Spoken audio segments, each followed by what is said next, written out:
With the Season 4 Part 3 trailer dropping a couple weeks ago, it got me feeling for some Attack on Titan again. But what were my options? I could rewatch the show? Nah, that's too long and I've already watched it like 4 times. Read the manga? I didn't really feel like doing that either, and I've only got like 4 volumes. I know.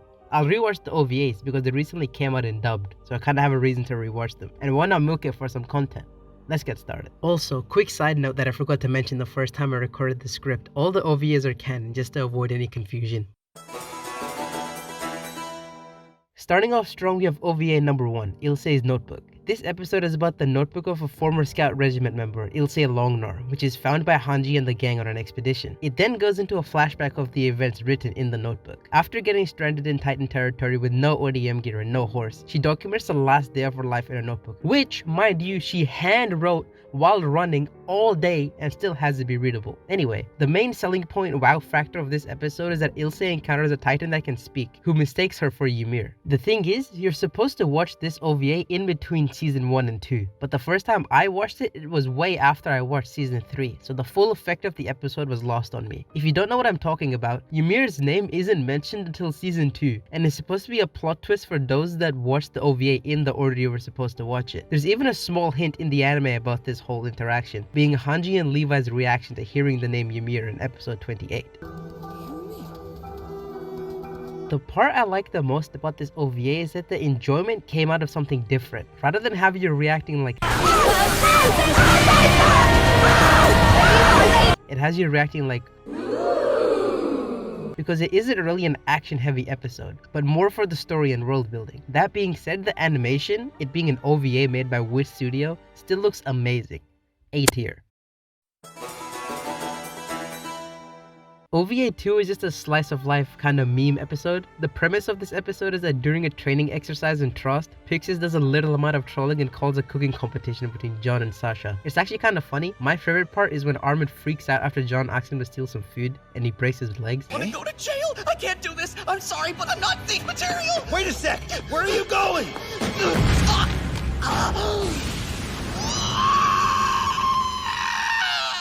This episode is also where the infamous clip of Mikasa's abs comes from. It's a fun watch, but compared to Ilse's Notebook, it doesn't really offer anything to the story other than some fun character moments and more insight into what the heroes of Shiganshina were like during their training. That being said, I'm gonna put it at C tier. Similar to the cooking episode, this episode highlights the gang's time in training. In particular, this episode covers a navigation exercise undertaken by the 104th Cadet Corps. While watching this episode, I realized what the purpose behind most of the OVAs was. The OVAs established more world building and characterization that they couldn't fit into the main anime. Just imagine if they dedicated an entire episode in between episode 3 and 4 about the cadets going on a navigation exercise. Not only would it feel totally irrelevant to the story, but it would also grind the pace of the show down to a crawl for minor returns, which is why I love the fact that this was an OVA and not an actual episode in the show. While the main anime is about the terror of the Titans outside the walls, the Distress OVA shows how they affect life within the walls. When Wall Maria fell, people like Eren, Mikasa, and Armin joined the military, but some didn't have that option and were forced to turn to crime. It introduces concepts like the black market and bandits within the walls, which once again were kinda irrelevant to the main story, but it fit perfectly into an episode like this. These aforementioned bandits interrupt the training exercise to kidnap Krista and steal all the cadets' equipment, leaving them to come up with a plan to get both the gear and Krista back. It's nice to see the interaction between Season 1 Eren and John on a somewhat lighthearted note, rather than the constant depression roller coaster like the main series. For now, I'm gonna put it at the top of B tier, but it could definitely be like an A- for me. These are the 2 most commonly watched OVAs. A Choice with No Regrets, or just No Regrets, is the backstory OVA of Levi. Part 1 of this OVA introduces and heavily explores the underground, which was simultaneously one of the coolest yet most underexplored aspects of the world within the walls. Speaking of the world within the walls, No Regrets' plot is driven by a threat that has nothing to do with the Titans. The political machinations within the walls add this extra layer to the world, that just because they're safe from the Titans in the interior doesn't necessarily mean that life is all that much better than it is in the outer walls. Like I mentioned before, this OVA is is Levi's backstory about how he joined the Scouts and came to meet the man who would change his life forever, Irvin Smith. Levi and his gang are hired by a rich noble from the surface, who, in exchange for their assistance, offers them a life up top and medical assistance to one of Levi's gang members. The noble wants to put an end to the Scout Regiment and use the money that would be their funding money for his own ends. And for this, he needs the then section commander Irvin to be assassinated and the incriminating documents he has stolen back. I don't want to explain the plot any further for those 3 people who haven't watched it, because it's an absolute banger of a first time watch, regardless of the fact that we know the outcome of Levi's mission. The extra world building and political machinations make this OVA an absolute masterpiece. The characters are also amazing. Levi pretty much speaks for himself, but Farland and Isabel are endearing members of the group who are fiercely loyal to Levi, and it's really interesting to see some heartwarming character interactions from Levi that we don't really get to see in the main series, because he's more jaded after the events of his life. The animation is once again stellar, and the music will have you on the ground in the fetal position, bawling your eyes out. Absolute masterpiece. S tier. I'm gonna put part 2 ahead of part 1 just because part 1 is a bit slow at the start and they actually go outside the walls in part 2, but an argument can be made for both and they're absolutely interchangeable.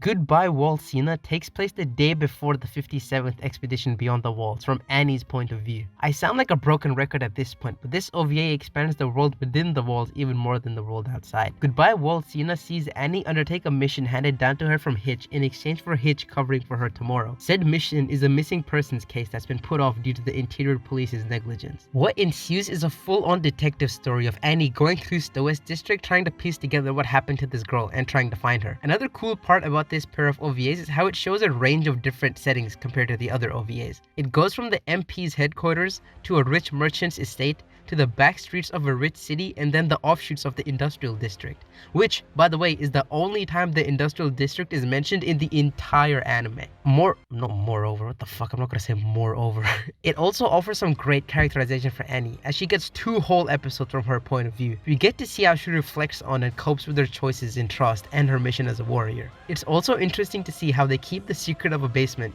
a secret, while telling a story directly from the perspective of someone who's tied to it. Annie's inner monologues and flashbacks give just enough hints to get you thinking, but not too many to the point where it would actually spoil the reveal of the basement. Bear in mind, this OVA came out in 2018, nearly a full year before the basement reveal in the anime. Another thing I love about this pair of OVAs is similar to what I love about the ones that came before it, and that's how they show the corruption of the society within the walls. Because in the main series, they always talk about how the interior is all corrupt, but we never really get to see it up until like season 3 part 1. Also, the investigation aspect of the story holds up on its own really well, with all loose ends tied up in a really satisfying way, and you never get the feeling that something was left unanswered. And we also get some of the patented Attack on Titan foreshadowing in part 1 of the OVA that pays off at the end of part 2.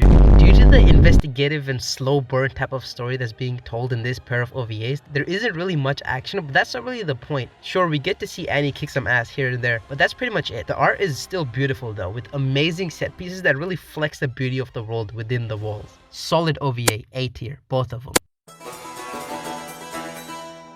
I'm not gonna lie, this OVA is kinda dog water. You know when you were in elementary school or primary school and you'd write a short story for class and end it with, "and it was all a dream," thinking it was some New York Times best-selling story? That's what this OVA is like. It's a hallucination / life flashing before her eyes type of deal, featuring Mikasa. The vision occurs when Mikasa falls out of the sky and encounters the Attack Titan for the first time, but the vision itself takes place when Mikasa and Eren are children on the day of Mikasa's parents' death. But rather than the kidnappers showing up at the house, it's Grisha and Eren. Mikasa has this vision after learning about Eren getting eaten by a Titan in Trust. The whole hypothetical plays out, and the end result is Mikasa coming to the conclusion that whatever happens, she's never going to be able to save Eren's life. I don't really know what else to say, just that rewatching this OVA was the only time in this whole rewatching spree where I felt bored. It's a fun hypothetical to think about, but other than that, it has zero impact on the story just because of the fact that it's all in Mikasa's head. So all the character interactions and things that she witnesses didn't actually happen, so it's all pointless. The whole scene with the Mirror Man is pretty cool though.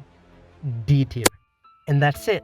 All the Attack on Titan OVAs ranked. Despite this ranking and me just shitting on the last one, I highly recommend you go and watch them all at least once because they're all really good. This isn't really a ranking of the best or worst OVAs, but the most good to the least good. It's also a shame that we probably won't get any more OVAs, simply because there's no more source material left to adapt. Ilse's notebook comes from a bonus chapter at the beginning of volume 5. Goodbye World Sina, Lost in a Cruel World, and No Regrets all come from manga that were written by or in collaboration with Hajime Isayama. The only anime original OVAs are the Distress OVA and the cooking episode. This kinda sucks because there's so many unexplored parts of the stories that could make amazing OVAs. Some ideas I had were things like the Great Titan War and how the Eldian Empire fell and the Tiber family rose to power, Grisha's life after he came to the walls, and what Eren really did in the 4 years he spent in Marley before the attack on Liberia. Another personal favorite hypothetical OVA I came up with was the battle for Shiganshina at the end of season 3 part 2, but from the warrior's perspective. But that's probably never gonna happen. Anyway, thank you so much for watching. Like and subscribe if you'd like to see more anime content, and see ya. I just wanted to talk about that.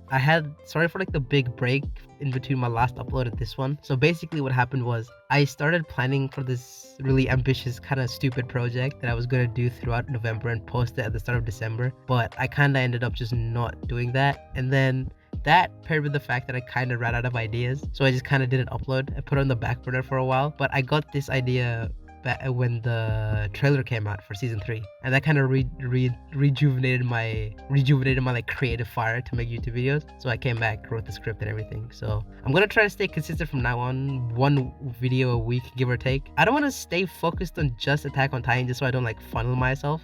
I'll try to like branch out into different things, but I will post more and more consistently, so stay tuned.